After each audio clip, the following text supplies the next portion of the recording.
शहीद ए आज़म भगत सिंह की कुछ कहानियाँ जो अनोखी है। बचपन में किस प्रकार से वो बिहेव करते थे। शहीद ए आज़म भगत सिंह ने केवल एक महान क्रांतिकारी थे, बल्कि उनके जीवन से जुड़ी कई ऐसी अनसुनी अनोखी कहानियाँ हैं जो उनके निर्भीक, बुद्धिमान और भावुक व्यक्तित्व को दर्शाती है।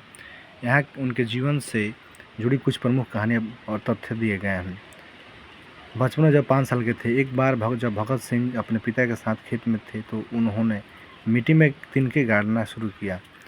जब उनके पिता ने पूछा कि यह क्या कर रहे हो, तो उन्होंने मासूमियत से कहा, मैं बंदूक बो रहा हूँ ताकि अंग्रेज़ों को मारने के लिए बहुत सारी बंदूकें मिल सकें।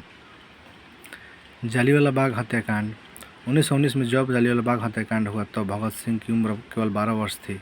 वे स्कूल से कई मील पैदल चलकर उस जगह पर गए।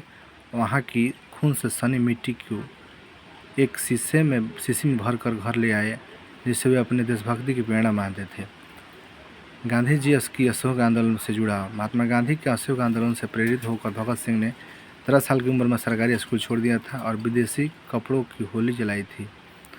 शादी से बचने के लिए घर छोड़ना। जब परिवार ने उनके शादी करने का दावा डाला तो उन्होंने घर छोड़ दिया और कहा कि अगर मेरी शादी गुलाम भारत में हुई तो मेरी वधू केवल मृत्यु होगी।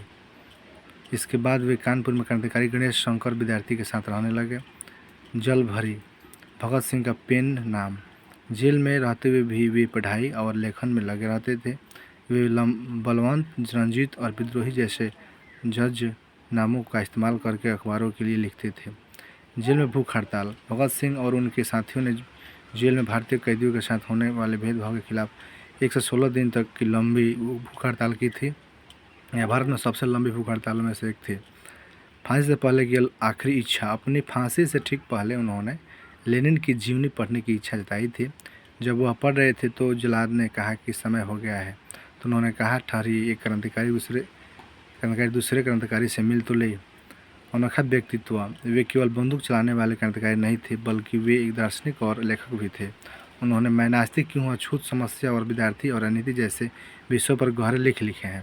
फांसी के समय मुस्कान। 23 साल की कम उम्र में मैं 23 मार्च 1931 को जब वे और उनके साथी राजगुरु सुखदेव फांसी के फंदे की ओर जा रहे थे तो वे इंकलाब जिंदाबाद के नारे लगा रहे थे और उनके चेहरे पर मुस्कान थी।